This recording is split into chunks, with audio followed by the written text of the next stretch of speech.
Peace come. Ow.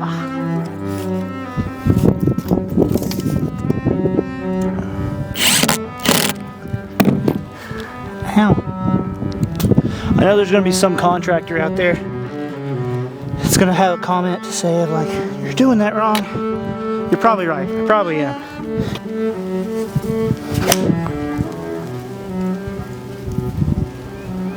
Beautiful. Call me up, Liv, or PGA, one of the two. I'm not sure PGA would take me, I got too many tattoos. It's kind of like you're playing on the playground, but there's just way higher stakes, you know?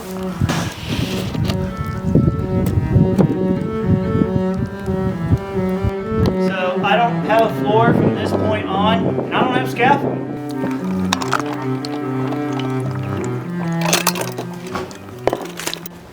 Welcome to the Creative A-Frame.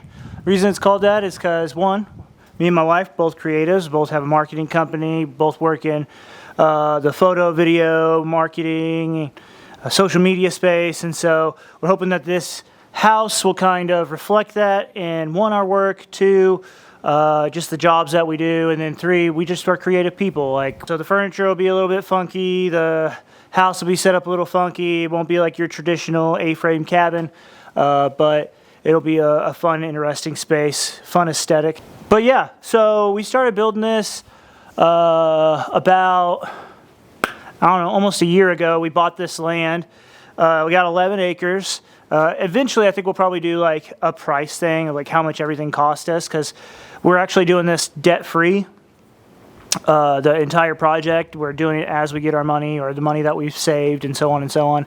But we bought this land, it's about 11 acres, 10.71 or something like that. So we bought this and it was all grown up. I mean, it was over our heads, the grass was, briars everywhere, blackberry bushes all over the place, tons of trees.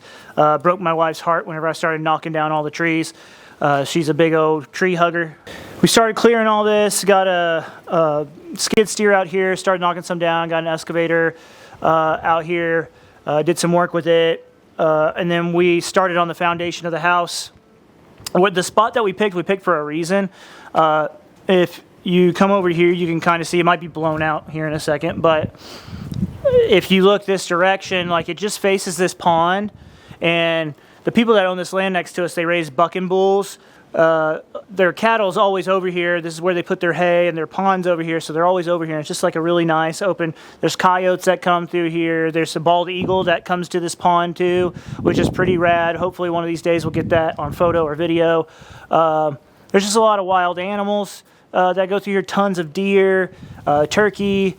So we want to do a homestead, have chickens and all that stuff, and so we wanted plenty of land, but we wanted our house to face this direction. One, the sun stays on this side of the house the whole time. We intentionally face this direction. With that, there are challenges. I'm not sure if you see how steep this slope is, but it's pretty steep. And so we had to build some of this up with some clay gravel, as you see here. And once we built it up and flattened it out, then we poured a footing. And then obviously we poured our concrete after that.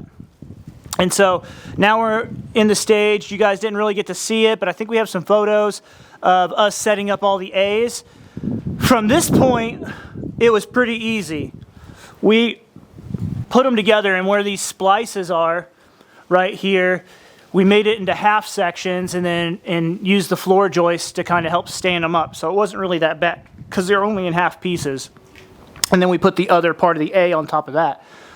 After that, we got to this part that's open, and it was not as easy because we had to make the full A's and put them up that way. So we're taking this tree out, but we decided to leave it because we threw a rope over the edge of it. There's a tree branch up there. We threw a rope over the top of it and tied it to the very top joist that's up there. And then we tied the end of the rope to the ball of the hitch on my truck and stood them up that way.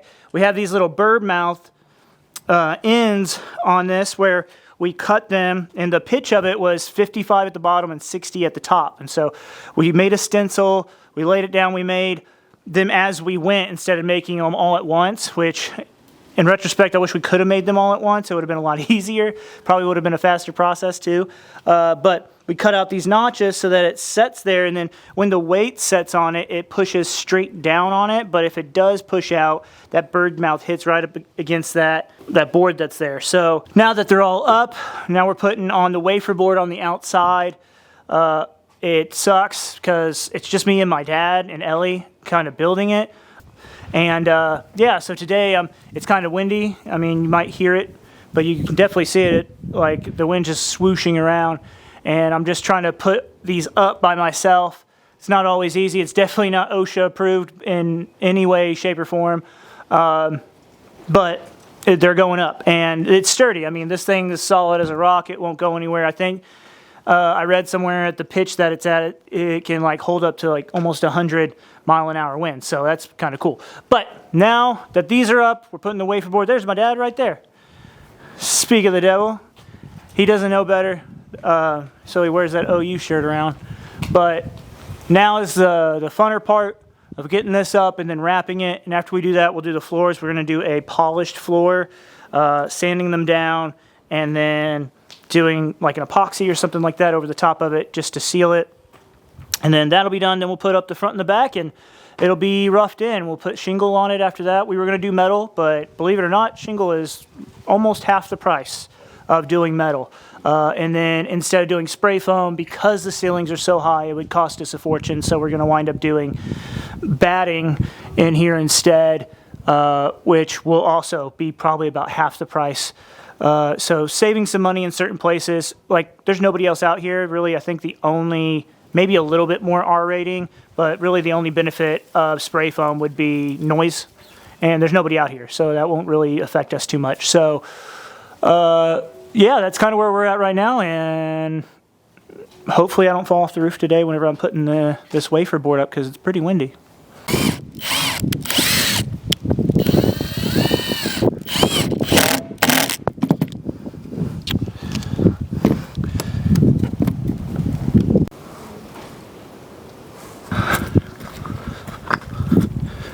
So whenever we were clearing all this to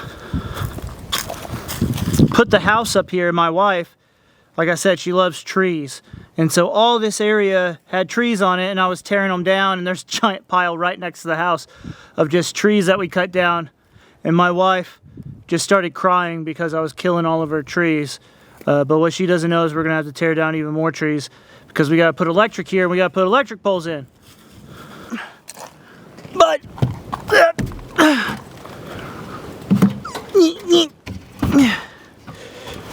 all right.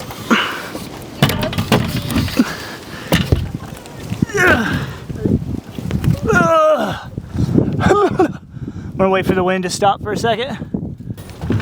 I don't think it's gonna stop any more than it is, so.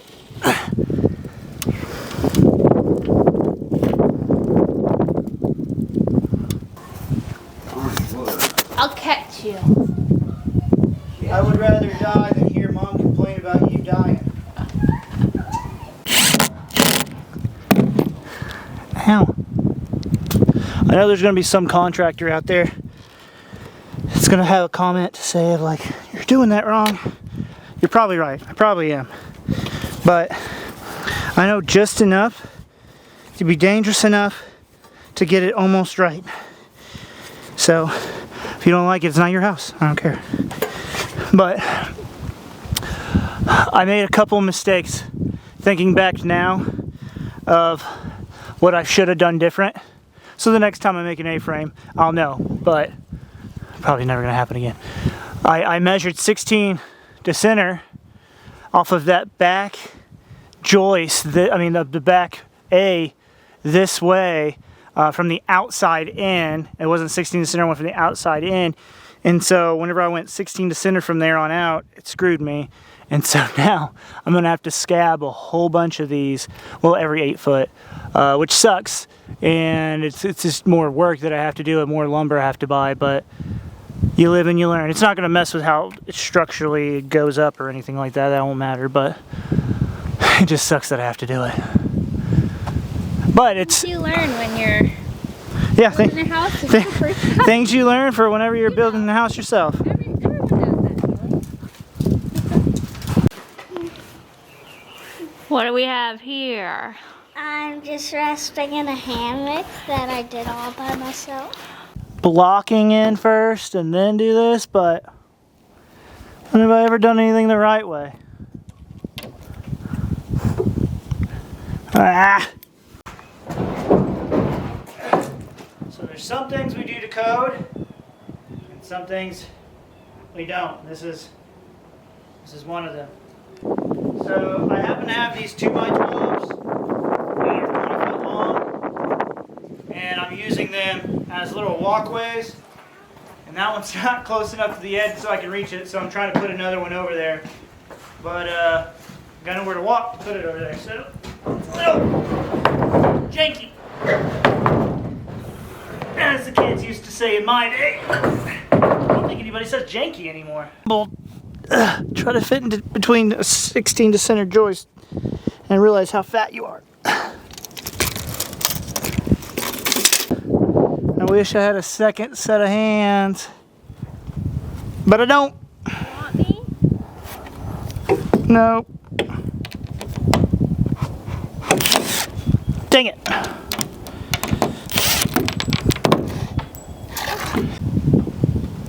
Ooh, I'm good.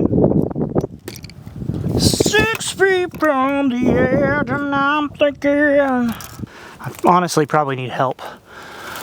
But I'm stubborn, so I'm going to do it by myself.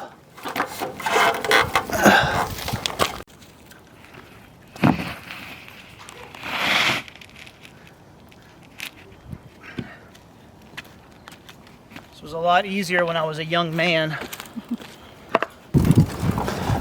On the road again. Just can't wait. I'm going to go hit golf balls at the house. Miller. One of the cooler things about this house is when it's done, I'll be able to hit golf balls off my front porch. We're going to put a front porch that goes 10 foot off this. It's 30 foot wide. The foundation is 30 by 40. So 1,200 square foot floor, but with the A's, it's probably closer to around 1,000 square feet on the bottom and about 200 up top. So it's going to be somewhere around 1,300 square feet when we're done. But when this comes out, I can hit golf balls straight off this down that way because my family owns that property over there. And we have like about 220 yards from the end here all the way down there. So I hit golf balls all the time. And I'm going to give you an example so you see how good a golfer I am. Donnie Curtis, 6 iron, 200 yards. That was fat. Woo. That wind. With arms wide open.